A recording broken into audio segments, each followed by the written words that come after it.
This channel does not promote any violent, harmful, or illegal activities. All content provided by this channel is meant for an educational purpose only. ভয়ঙ্কর দুর্ভোগ আর সেই দুর্যোগ মোকাবিলায় হাল ধরলেন মুখ্যমন্ত্রী। কলকাতায় বিপর্যয়ে উদ্বেগ প্রকাশ করেছেন মুখ্যমন্ত্রী। সিএসসির ভূমিকায় অসন্তুষ্ট মুখ্যমন্ত্রী, মৃতদের পরিবারের পাশে থাকার আশ্বাস। মুখ্যমন্ত্রীর মৃতদের পরিবারের একজনকে চাকরি দিতে উদ্যোগী মমতা বন্দ্যোপাধ্যায়। বিদ্যুৎ দপ্তরকে তিনি এটা বলেছেন, নির্দেশ দিয়েছেন আগাম পুজোর ছুটি ঘোষণার সিদ্ধান্ত মুখ্যমন্ত্রী। মাত্র একটা রাত, সেই একটা রাতের বৃষ্টিতেই একেবারে বানভাসী কলকাতা, যে ছবি আমরা এর আগে দেখিনি। মৃত্যু মিছিল পর চলছে, সংখ্যাটা লাফিয়ে লাফিয়ে বাড়ছে। কলকাতায় জমা জলে বিদ্যুৎস্পৃষ্ট হয়ে এখনো পর্যন্ত 8 জনের মৃত্যু। শেক্সপিয়ার সরণিতে বিদ্যুৎস্পৃষ্ট হয়ে হোটেল কর্মীর মৃত্যু। নেতাজি নগরে বিদ্যুৎস্পৃষ্ট হয়ে ফল বিক্রেতার মৃত্যু। ইকবালপুরে প্রৌঢ়, বেনিয়াপুকুরে পথচারীর মৃত্যু। বালিগঞ্জ প্লেসে 1 জনের মৃত্যু। কালিকাপুরে বিদ্যুৎস্পৃষ্ট হয়ে আরও 1 জনের মৃত্যু। বেহালায় বিদ্যুৎস্পৃষ্ট হয়ে কারখানার কর্মীর মৃত্যু।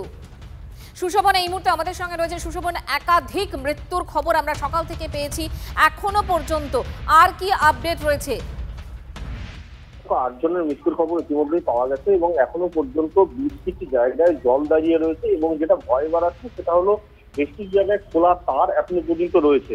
খোলা তার শুধুমাত্র যে রাস্তার পাশে সেটা নয়, যেহেতু তুমি জানো যে প্যান্ডেল এখন অনেক জায়গায় তৈরি হচ্ছে, সেক্ষেত্রে বিদ্যুতের কাজও কিন্তু তার সঙ্গে একসঙ্গে চলছিল এবং সেই জায়গায় কিন্তু জল দাঁড়িয়ে সবই সমস্যা হচ্ছে। যে 8 জনের মৃত্যু হয়েছে, বেশিরভাগ ক্ষেত্রে দেখা যাচ্ছে যে সকালবেলা যারা বেরিয়েছিলেন, সেক্ষেত্রে কেউ কারখানা বা কেউ হোটেলের কাজ করতে গিয়ে মারা গেছেন। সব মিলে সংখ্যাটা যথেষ্ট উদ্বেগের। 8 জনের মৃত্যু হয়েছে শুধুমাত্র শহর কলকাতায়।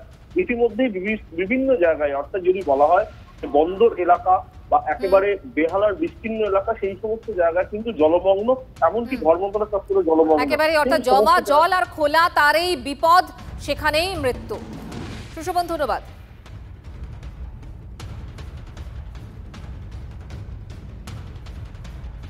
নাকি জ্যানেকার নাকি সে বললো যে ওই হাত দিয়েছে, ও জলে নাকি ডুবেছিল জ্যানেকারটা, তাই হাতে ছুটেই এই পুরো এলাকা জলে ভর্তি হয়ে রয়েছে। হ্যাঁ, যে এলাকা তো সবসময় জলে ডুবেই যায়। আমি এসে দেখছিলাম পড়ে আছে, জলের ভেতরে জল ছিল, জলের মধ্যে পড়েছিল। তারপর থানায় ফোন করতে পুলিশে। কি দেখতে পেলেন? দেখলাম পড়ে আছে জলের মধ্যে। তার ঝুলিয়েছিল না, তার জন্য উপরে একটা তার মতো ছিল, উপরে একটা তার ছিল, লাইভের তার পড়েছিল। সকালে চা খেতে গেছি, এসে দেখছি শুয়ে আছে। এবার দেখলাম কাউকে, একজনকে ডাকলাম, একজন ছিল এদিকে, আসছিল বাথরুম থেকে, ডাকলাম, বললাম দেখো কি হয়েছে, নিঃশ্বাস টিশ্বাস নিচ্ছে না। সকালে উঠে দেখলাম লোক দাঁড়িয়ে আছে, ওখানে ইলেকট্রিক শর্ট হয়ে মারা গেছে। কি জানতে পেরেছেন? জানতে পেরেছি জলে পড়ে আছে, ইলেকট্রিক শর্ট হয়ে মারা গেছে।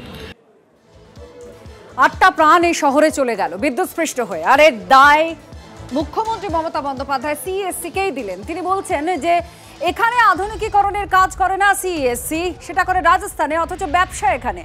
অসন্তোষ প্রকাশ করেছেন সিএসসির ভূমিকায়। মুখ্যমন্ত্রী মমতা বন্দ্যোপাধ্যায় মৃত্যুর জন্য দায়ী করেছেন সিএসসিকে, আর তার সঙ্গে জরুরি ভিত্তিতে কর্মী নামিয়ে সিএসসি কাজ করুক একথাও বলেছেন। এখানে আধুনিকীকরণের কাজ করছে না, এতগুলো প্রাণ গেল, এটা দুর্ভাগ্যজনক। মৃতদের পরিবারের একজনকে চাকরি দিক সিএসসি। বিদ্যুৎ দপ্তরকে সিএসসির সঙ্গে কথা বলার নির্দেশ দিয়েছেন মুখ্যমন্ত্রী মমতা বন্দ্যোপাধ্যায়।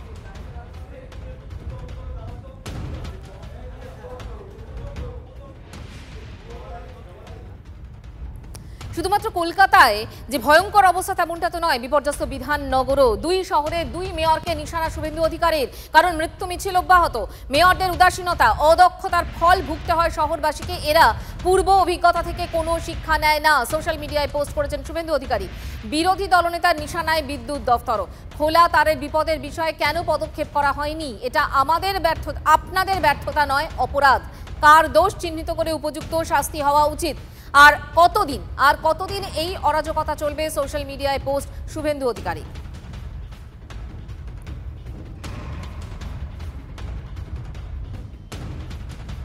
460টা পাম্প চলছে, 82টা পাম্পিং স্টেশন, 4000 পাম্প আছে, পোর্টেবল পাম্প বিভিন্ন ওয়ার্ডে লাগানো আছে। যেহেতু গঙ্গা হাইটাইট, যার ফলে ক্যানেল গুলো হাইটাইট, আমরা পাম্প করে যে ক্যানেলে ফেলি, সে ক্যানেল জল নিতে পারছে না। এখন নিচ্ছে, চাঁদপাল ঘাটে দেখলাম খুব স্পিডে জল বেরোচ্ছে। 300 মিলিমিটার বৃষ্টি হয়েছে। যা কোনোদিন হয়নি কলকাতায়। 78-এ বন্যা হয়েছিল, 5 দিন শহরে জল জমেছিল, এখন সেরকম হবে না। জলমগ্ন কলকাতা, কন্ট্রোল রুম থেকে নজরদারি। মেয়রের পাম্প চালিয়ে জল নামানোর মরিয়া চেষ্টা পুরসভার। জল বের করাটাই মূল চ্যালেঞ্জ। জল দ্রুত নামানোর চেষ্টা করা হচ্ছে। রাত 10টার মধ্যে পরিস্থিতি স্বাভাবিক হবে আশ্বাস দিয়েছেন মেয়র। দুর্ঘটনা এড়াতে জলমগ্ন বেশ কিছু এলাকায় বন্ধ বিদ্যুৎ সংযোগ। মানুষকে সতর্ক থাকার পরামর্শ মেয়রের। উত্তরাখণ্ড, কাশ্মীর, ওইসব জায়গায় নাকি এরকম মেঘ ভাঙা বৃষ্টি হয়। আজকে সেটা কলকাতায় দেখলাম যে 5-6 ঘন্টায় 300 মিলিমিটার বা তার বেশি বৃষ্টি। এটা একটা ভয়াবহ বৃষ্টি, যেটা এর আগে কোনোদিন আমরা দেখিনি। এই বৃষ্টির ফলে হয়েছে সমুদ্র উত্থাল, নদীতে টগমগ জল যাচ্ছে না। নদীর ফলে আমাদের যে ক্যানেল সেগুলো সব ভরে রয়েছে। আমরা পৌরসভার থেকে সব জল ফেলছি ক্যানেলে, কিন্তু সেটা আবার ব্যাকফ্লো হয়ে চলে আসছে। আমরা লক গেটগুলো খুলে দিয়েছিলাম, কিন্তু সেখান থেকেও ব্যাকফ্লো হয়ে চলে আসছে। 1:30টার সময় একটা বড় বান আসার কথা আছে।